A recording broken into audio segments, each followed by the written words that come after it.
Enjoy your holiday, my friend. Don't stress too much about having things ready. You give us content 7 days a week, you deserve a little bit of time off. Well, you know what? I think I do deserve a little bit of time off. And, well, the holiday starts right now.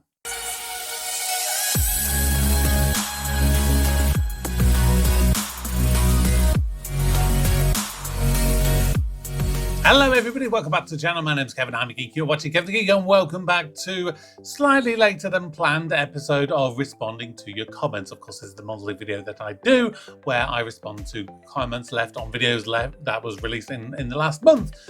And yeah, like I said, I have left this a little bit later than how I would normally plan on doing that, because ultimately I'm going on holiday in about a week's time. So I've been working insanely hard because last year basically I didn't release any content at all for the 2 weeks while I was away.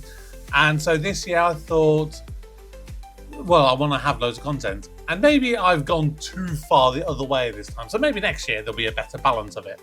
But yeah, that's what's going to be happening. I am going to pre-record part of my monthly plans video that's going to come out in July, and then hopefully take it with me and I can do a very quick edit so that part of it literally shows me whilst I'm on holiday. We'll see with that one.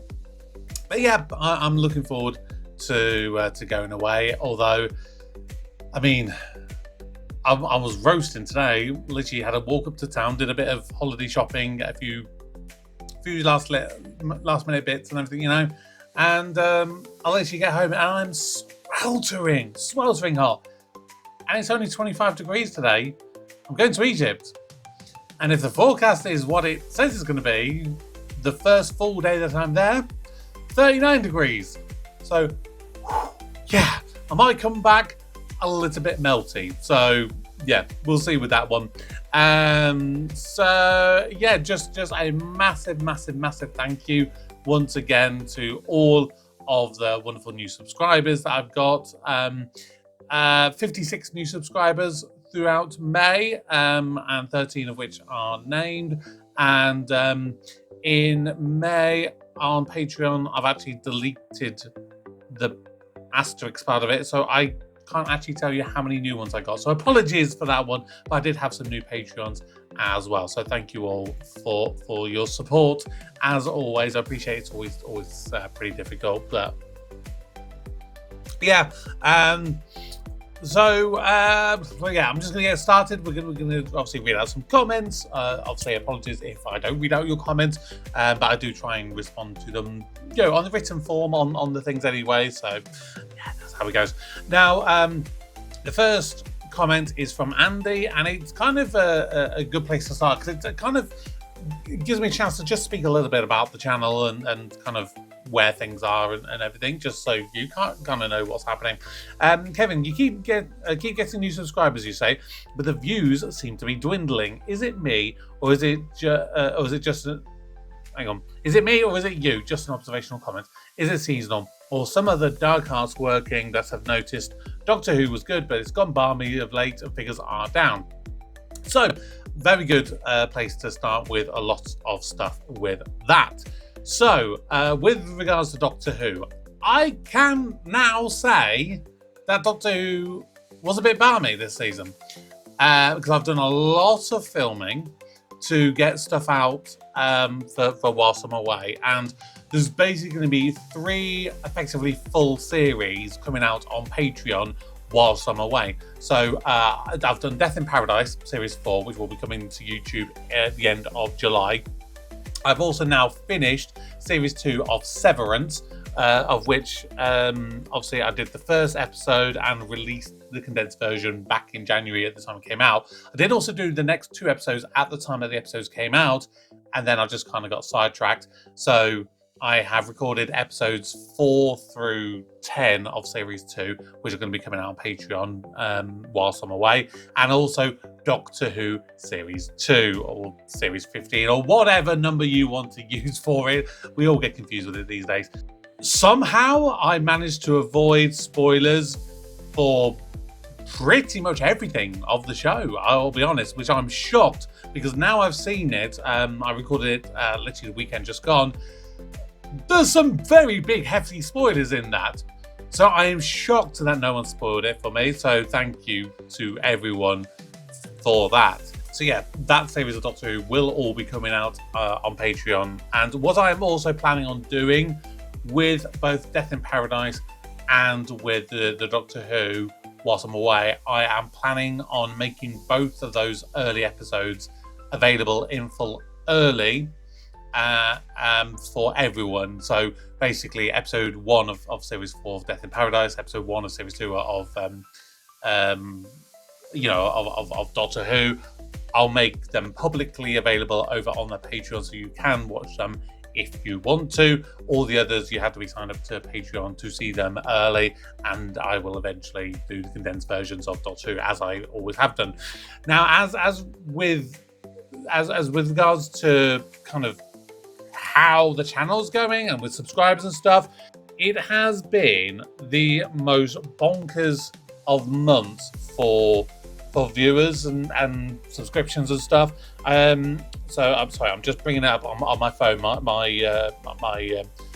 sort of YouTube studio kind of things. I see all my analytics and stuff.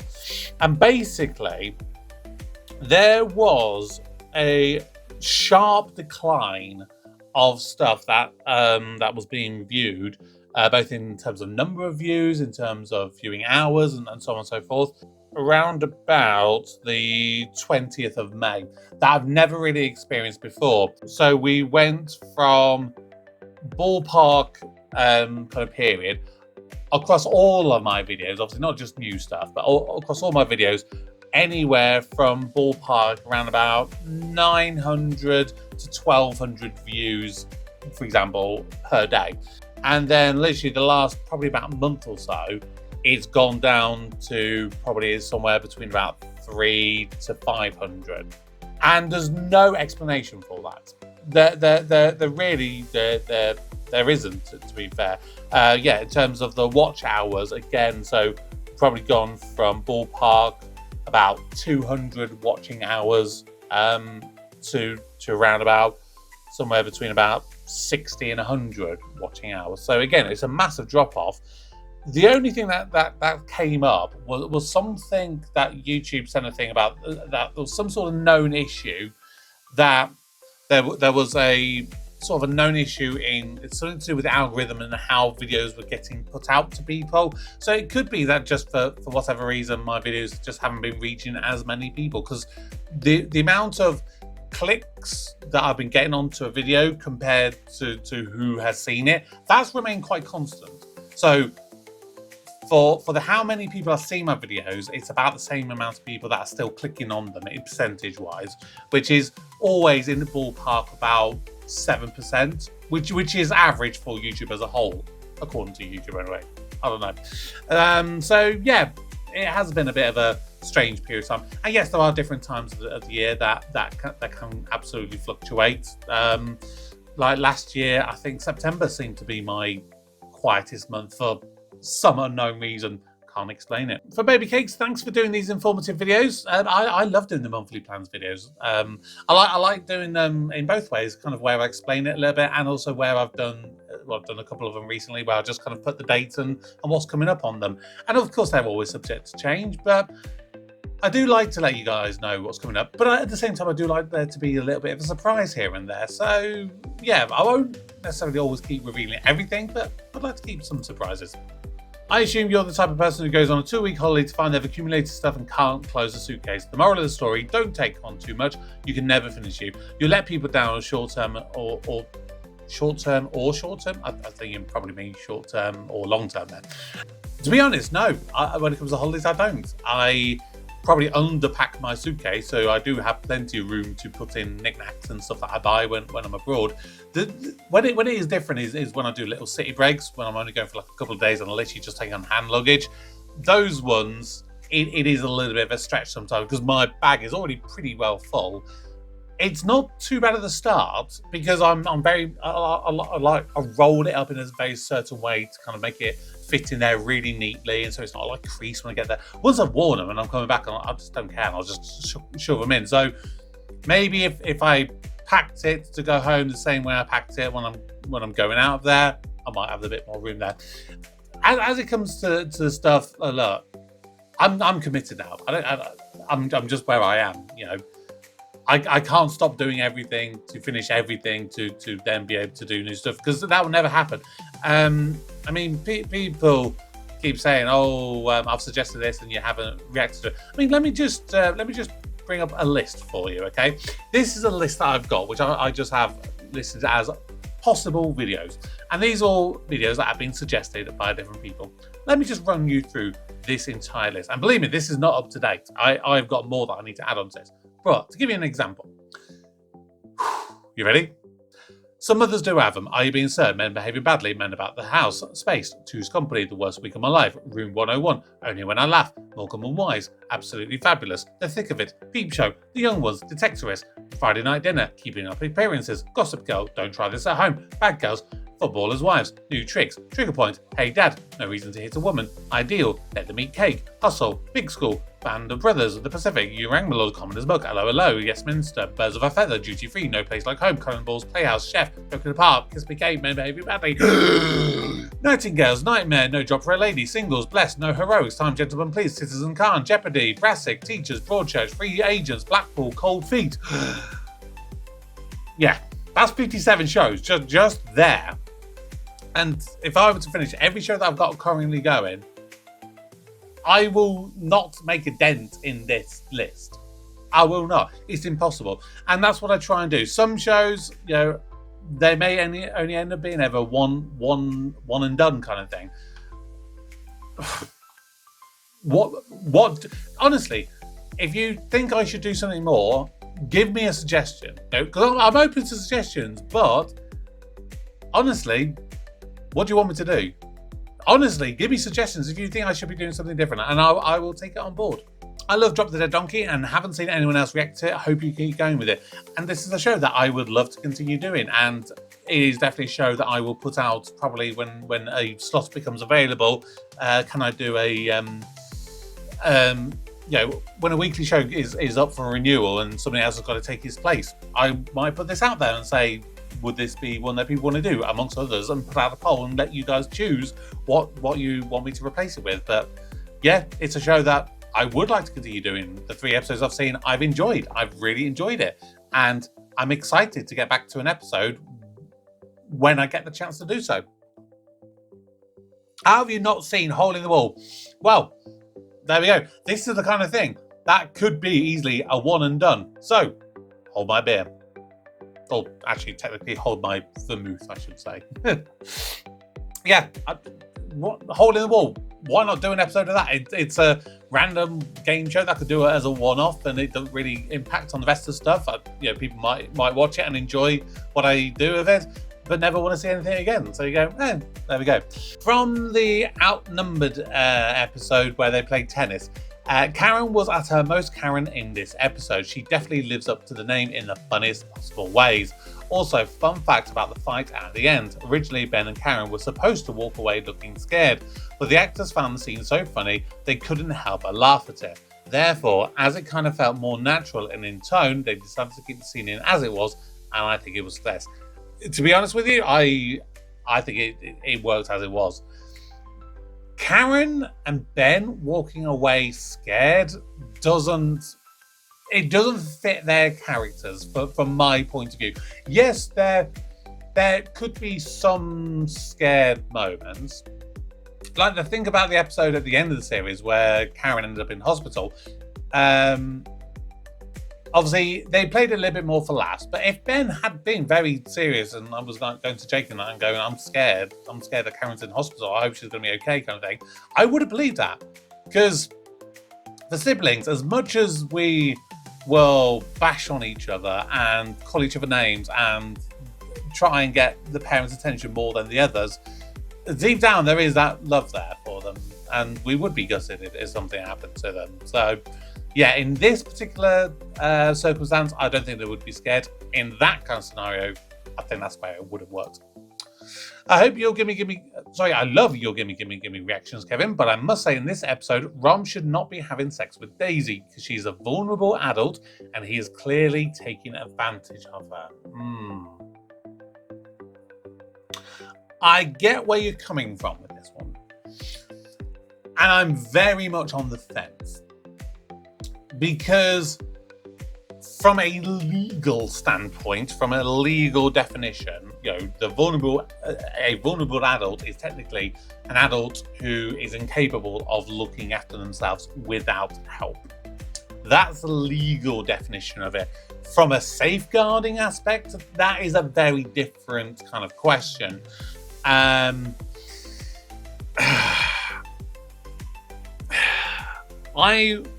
For what we saw in that episode, and that's all I can judge it on, I wouldn't say that Daisy is incapable of looking after herself. Yeah, she's a bit of a bimbo and she's not all fully clued up.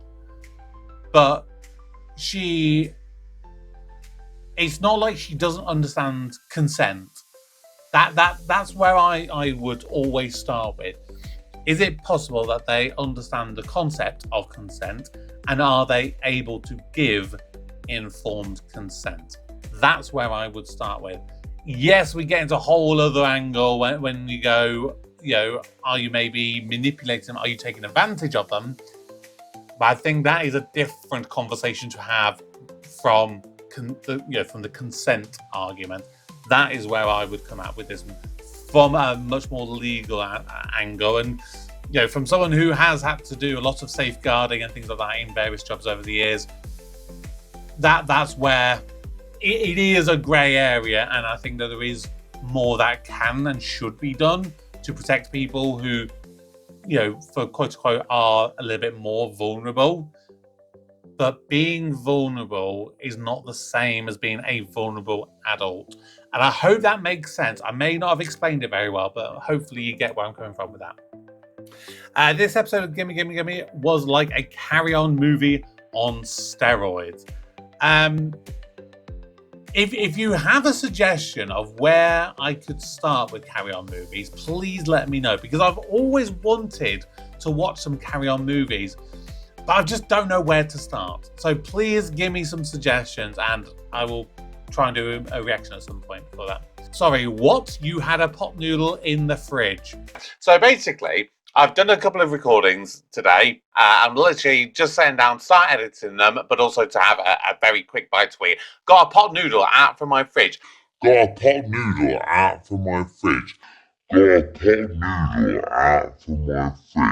Okay, so this is where my mouth moves faster than my brain is able to keep up in a lot of cases. So this was post-reaction to Modern Life is Goodish, but I sort of inserted this sort of mid-reaction to it. It was after that whole bit about the double-yolked eggs, and I'd literally got a pot noodle, which, when I opened it up, literally had 2 packets of sauce in there, of soy sauce, which I'd never come across before, which obviously someone had messed up there. And I made a slip of the tongue where it made it sound like I keep my pot noodles in the fridge. I would like to clarify, I do not keep my pot noodles in the fridge. I keep them on top of the fridge. Literally, I just, if I get something like that, I keep a lot of stuff on top of the fridge, to be perfectly honest with you. Normally, because I come in with all my shopping, and I literally go straight to the fridge, put all the stuff in and everything. So as I'm emptying my shopping bags, if it's something that's like dry or whatever, I'll normally stick it on top of the fridge whilst I'm putting all the other stuff in the fridge or the freezer or whatever. And often I'll just forget that they're on top of the fridge until I come to want to and go, when do I put those pot noodles? I'll put them on top of the fridge. So yeah, I do not keep them in the fridge, just on the fridge. And coming back to that moment of that episode, you never having heard of a double yolker shocked me. My mum used to buy eggs from this one farm that literally always had double yolks in them. I got a lot of comments expressing shock about the fact that I've never seen a double yolked egg before. I don't know. It seems like they're much more common than people would like to make out. Yet, I have been eating eggs very regularly, I would say, for the best part, at least of me making them, best part of 20 years at least. And I've never, ever, ever come across a double yolk. It makes sense from a logistical point of view and from a biological point of view, because women can have babies and the egg is sort of splits and you end up with an identical twin, or you literally just have two eggs that happen to be at the same time. So yeah, for me, I think a double yolk is probably the same as having an identical twin. And in fact, you know what I'm going to do? I am just going to see if I can see some odds about that. A few moments later. So apparently, according to the NHS, the chances of being an identical twin is about 1 in 250 births. So, and that's 1/3 of all twins. So of all twins, 2/3 are non-identical and 1/3 is identical. In comparison, apparently, the odds of finding a double yolked egg are approximately 1 in 1,000. So, in effect, it's 4 times more rarer to having a double yolk egg. And I would say, of all the people that have ever been born, I don't think I've ever seen an identical twin in person. Yeah, I've seen them on TV and stuff like that, but I've never met one in person. So, if they're 4 times more likely to see an identical twin, maybe it's no wonder I've never come across a double yolked egg by that same logic with that. Although I wouldn't mind having one, because I do like good eggs. Dinosaurs! Not the mama! I used to love that show. I remember the final episode, and without giving any spoilers, it was definitely an unexpected ending. Please react to it, Kevin. Also, I do actually recall the frozen banana bit from Banana Man. Now, this is something that I wonder if it's one of these Mandela effects. Because particularly Sparkly, who's obviously sent me this message, she dropped me an email, which obviously I now have sort of Kevin the Geek emails, so you can drop me emails and stuff. But there is like she apparently, she or he actually, I'll be honest, I don't actually know. She got a picture of Wednesday Addams from the Addams Family, so I don't know. I'm just going with the default she. But yeah, so it's about apparently that is something that is also a sort of a memory of someone that there is there's that episode of Banana Man where the bananas are frozen, so you can't chew on it. You have to literally suck on it to do it. And so far, nobody has been able to find this episode, despite a lot of us seemingly remembering it. So I do wonder whether it is one of those Mandela effects where it didn't actually happen, but we're convinced that it did. As for dinosaurs, so what I suggested is, because I loved that show as a kid, and I'd like to do a reaction to it, and maybe just do like 2 episodes, the very first episode and the very last episode. So, an unexpected ending. I wonder what that could be. But how do you end a show like that, which is, with anthropomorphized dinosaurs? I'd have to have a think on that one, how you could, in theory, end that one. Or maybe I won't. I'll just watch it and enjoy it and do that at some point. From the One Foot in the Grave episode, this was Series 2, Episode 2. I don't think I've seen reactions from you this big since mid-British Empire, when you were laughing so hard you were in pain. From the turtle being burned alive, to Mrs. Warboys thinking Victor committed suicide, to the new turtle being buried alive without knowing it's dead, and Richard Wilson is a national treasure. Absolutely hilarious, and everyone's right, the series does get better. My God, that episode. And I remember watching this episode back in November of last year. And I still haven't got around to recording Series 3 of One Foot in the Grave, but that is going to be happening very soon, because that's due to come out soon on a weekly basis. I do think I have laughed really hard at a lot of stuff. The problem is, like if you don't watch everything that I do, you may not necessarily see it, but there is definitely stuff that I have been in absolute pain from laughing. But this episode in particular, this this singular episode is going to take some beating from being the best ever episode of this show. I saw episode 7, series 3, episode 7 of Goodnight Sweetheart on TV the other day. It was interesting how they managed to message that Donald was gay without saying it directly, and that Gary got it and Phoebe probably didn't. You know what? I didn't get it. I completely missed the kind of the suggestion that Donald was gay. So when I very recently did my reaction for I think it got brought up again in episode 10, if I remember rightly, which as I'm recording this and as this is coming out, that will be happening next week.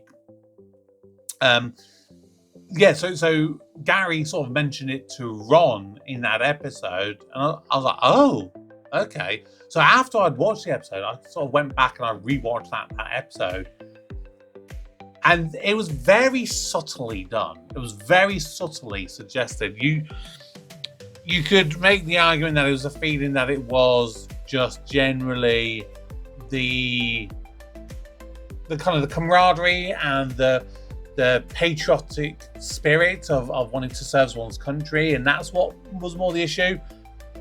Whereas they did also have that situation where it's like, yeah, this is it. He's a gay man and he's in love with this friend and everything. So it could have easily been kind of either way. And if Gary didn't mention it again in episode 10, I don't think anyone would have been any the wiser if you had thought one way or the other. Phoenix Nights is great and definitely worth a reaction. The wonderful Andrew Sachs, aka Manuel from Fawlty Towers, is doing the narration here. And what? He was doing the narration in that Peter Kay thing, in that episode that I watched, or he's doing the narrating in Phoenix Nights? Because I can't even speak. If he was the narrator in Phoenix Nights, in that Peter Kay thing, I would never have guessed that was him in a million years. It didn't sound anything like him. A few moments later. Right, okay, yeah, here we go. So in 2000, Sachs narrated the spoof documentary series That Peter Kay Thing. Wow. So what, does he do every episode? Because again, if he literally does every single episode, I never would have guessed that in a million years. So wow, thank you for letting me know that. I really appreciate that one. Now on to a couple of comments that all relate to Dinner Ladies and Victoria Wood. Acorn Antiques is an ongoing bit in her As Seen on TV sketch series. I also strongly suggest watching her stand-up. Victoria Live is a great starting point. I am actually going to be recording a Victoria Wood stand-up, which is going to be coming out to Patreon whilst I'm away. So definitely, if you want to see that early, then head on over to Patreon and see that. I definitely would like to see at some point the As Seen on TV sketches. I really, really would. You know, from what people have suggested, it is really good. People have suggested like different types of sketches. I think one I've got downloaded is the Brenda and something? Hang on, I've got it here. What's it called? The Ballad of Barry and Frida. The Ballad of Barry and Frida. So. Yeah, maybe that's sort of like a one-off that I will do, and then maybe judging on how well it does, maybe I'll do then other sketches as well, and then eventually maybe do the entire show of the As Seen on TV. It was Victoria's birthday on the 19th of May, a fitting tribute to one of our greatest comedians. So I inadvertently released that video on her birthday, which wasn't planned, it wasn't intended or anything like that. The funny thing is, like, had I known, I probably would have done that. Because I do like to, like, if I know that there's an anniversary of something, like the Father Ted, the first episode I did of that, I released with the first episode of that. I have one planned for, I think it's November, which I think is also would be a 30th anniversary. There was a sitcom that Rowan Atkinson was kind of leading called The Thin Blue Line. Apparently that will be its 30th anniversary this year. I think it's November time. So again, I'd like to do something like that, and maybe with tying it in with that, maybe it gives me a few extra views, something like that. So from a purely selfish point of view, I like to do that.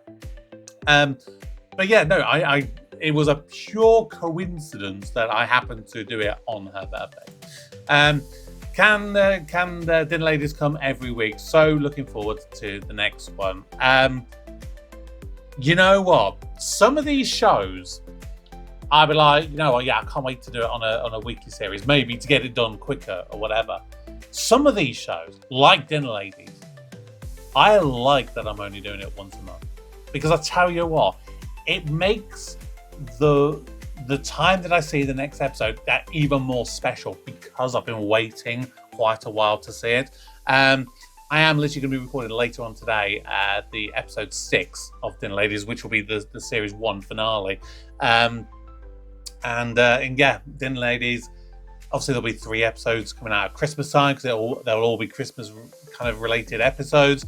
And I've made the conclusive, decided decision that the Dinner Ladies Christmas Day special, which I don't think actually aired on Christmas Day, but for me, it is going to be my Christmas Day special this year. So yeah, there you go. That's what's going to happen. From It to Sin, I found this whole series very powerful. Having gone through this time in the 90s and lost a number of friends, it brings back so many emotions. And you know what? That is so many comments every time I do this show, which again, I'm going to be doing later on today in readiness for it to come out on Patreon later this month. And in particular, someone actually said, like, cannot wait for episode 3. So I don't know, episode 3 may be like this really monumental episode of the show. Even though I didn't go through it, I know of people who have, and people who have experienced it all say the same thing. It is very, very carefully done, and it shows both the highs and the lows of this period of time. I definitely recommend checking out League of Gentlemen. It's one of the funniest and darkest shows you'll ever see. Black comedy at its finest. It's also one of my personal favourite British TV shows of all time. If you enjoy this and Inside Number 9, you should love League of Gentlemen. I will probably wait until after I've at least completed Psychoville before I maybe check out League of Gentlemen. But yeah, it's been fantastic. Both of these shows. Obviously, yesterday, as I'm recording this, or 2 days ago, as this is coming out on YouTube, I did the Inside episode. The episode of Inside Number 9. Oh, I've got to see if I can remember how to say this properly. Paraskevodecatryphobia. Is that right? Paraskevodecatryphobia. The guy in it was this most smoothest kind of talk ever. You know, and it was like, your case of paraskevodecatryphobia, but is getting out of control. I was like, wow, just a beautiful way of saying it. But that episode was a great one, and it was a great one to get me back into the Inside Number 9 kind of mode. But yes, at some point, I definitely would like to check out Inside the League of Gentlemen. And you know what? I said this in the last Doctor Who episode I recorded, which was the Series 2 finale. So stay tuned for that. But I did say in that when there becomes a new showrunner, I would really like Mark Gatiss to take over as showrunner for Doctor Who, and I would also like it to be that he is kind of supported and get some extra writing stuff from Steve Pemberton and Rhys Shearsmith. Because I'll tell you what, those three together would rejuvenate Doctor Who in such a way. I would be so down for that. And I think a lot of people would tune in to see that. Heidi High is my absolute favourite. Anything by Croft and Perry always gets my vote because they wrote about what they had experienced in real life. So Spike in the show is basically Jimmy Perry when he was a Butlins Redcoat. Dad's Army and It Ain't Half Hot Mum were written in the exact same way. Obviously, they exaggerated situations for comedic purposes and made up fictional storylines, but it all came from a place of truth, which made the characters feel totally real and believable. And I have recorded episode 3 of Heidi High. That is going to be coming out whilst I'm away, I believe on the 25th of June. And I talk about some of my own experiences working in holiday camps, and that comment there, I absolutely agree with. So stay tuned for that episode. Stay tuned for some of my own personal experiences after that reaction as well. But yeah, great show. Men Get Sad too. So proud of you being able to open up and be honest with your emotions and your difficulties. That is such an important step along the path to recovery. So this was the Fat Friends episode where it was where Alan was having his difficulties. That and the follow-up episode, which obviously came out earlier this month. Two of the greatest episodes of this show, and I love it so much. I'm actually trying to write something myself at the moment. So I was watching a podcast and listening to a podcast, and it gave me the kind of the general concept of kind of like a starting point of where a show could potentially take place. And I've had it in my head for a little while, and I've started trying to kind of flesh out some ideas of how it could potentially work. And one of the big things for me is I think I'm very much taking inspiration from Fat Friends, the way that I'm kind of visualizing it and having, like a different episode focusing on a different character each time, which isn't just solely, a thing for Fat Friends. Other shows have done that as well, like Lost, for example, did that. But I have a very kind of clear idea in what I want to do. Is how you kind of create it and make it work. Because like one of the characters, literally all I can visualize is Alison Steadman. I can't see anyone else doing that role other than her. Which in a way kind of makes it a bit easier to try and write something when that's kind of a thing. But as a general rule of thumb, it's just it's given me ideas and inspirations. And even if nothing ever comes of it, it allows me to express my creative juices. So yeah, maybe I'll do a little sketch of it someday if I ever get to write it and I don't get it picked up by a producer and I can do stuff myself with it. But yeah, obviously in this episode, I tried to share some of my own personal issues that I've had in recent years, and a lot of them whilst I've been doing these videos, stuff that you probably wouldn't have noticed happening. But yeah, it was a very difficult time, and I like a show when it is not afraid to show difficult for men in particular, and that's why I'm talking about this other show that I'm doing, because that's one thing I really would like to highlight is the fact that men can struggle just as much as women can, and it's harder sometimes for men to sort of open up, Jim Broadbent was the original first choice to play Del Boy. He's even joked about not playing Del is his biggest contribution to British comedy. I mean, you can't visualize anyone other than David Jason playing Del Boy, can you? Probably in some parallel universe, Jim Broadbent did play him and played him extremely well, but he ain't no David Jason. There's just something about him, and in particular, his relationship with Nicholas Lyndhurst playing Rodney. There's just something about them that works. Would Jim Broadbent and Nicholas Lyndhurst have worked in the same way? Probably not. So we probably wouldn't have got Nicholas Lyndhurst.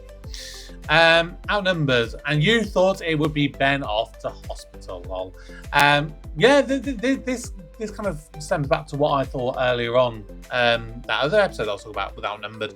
I think it is very easy sometimes with a show to make predictions based on characters and how characters have been written for a certain way, but it's also really good then to pull the rug out from the audience and keep them guessing and have stuff that you're not always expecting. So yes, that is the comments that I'm responding to for June, which obviously are ones that came out last month. So this video should be coming out on the 15th of June on YouTube. So earlier in the day, the Scottish video would be Scott Squad. So tomorrow would be One Foot in the Grave, the Series 2 finale. Then Tuesday is Black Books, which is a video that had to be put onto Dailymotion, unfortunately, this time around. Then on Wednesday is An Idiot Abroad, which is the last video of that, but I am going to be recording before I go the episode Carl Comes Home, which is the Series 2 finale, which will be the first video that comes out when I come back. Then Thursday it will be Goodnight Sweetheart, series 3, episodes 9 and 10. The double upload on Friday. We're doing the Outnumbered 2011 Children Need Special, and then later in the day it'll be Only Fools and Horses series 3, episode 6. And then on Saturday, at long last, it will be the In-Betweeners movie. And just a little sneak preview. It will be in full on YouTube. Shh! Don't tell anyone. So yeah, that'll be happening.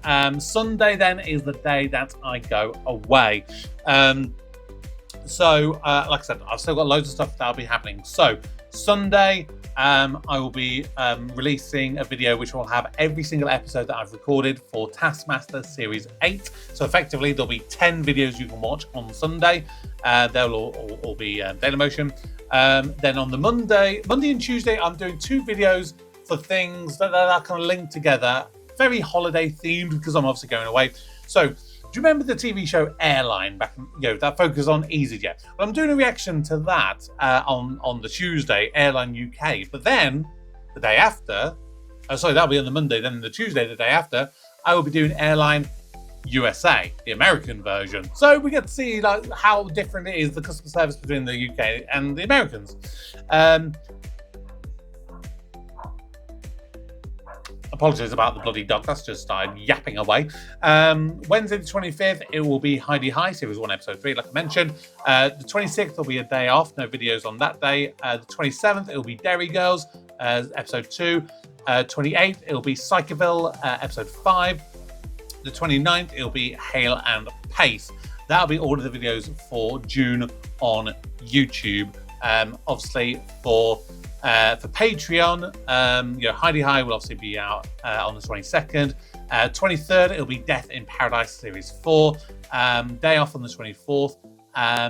So obviously there's 8 episodes on the 23rd for Death in Paradise. On the 25th, it'll be a movie, frequently asked questions about time travel.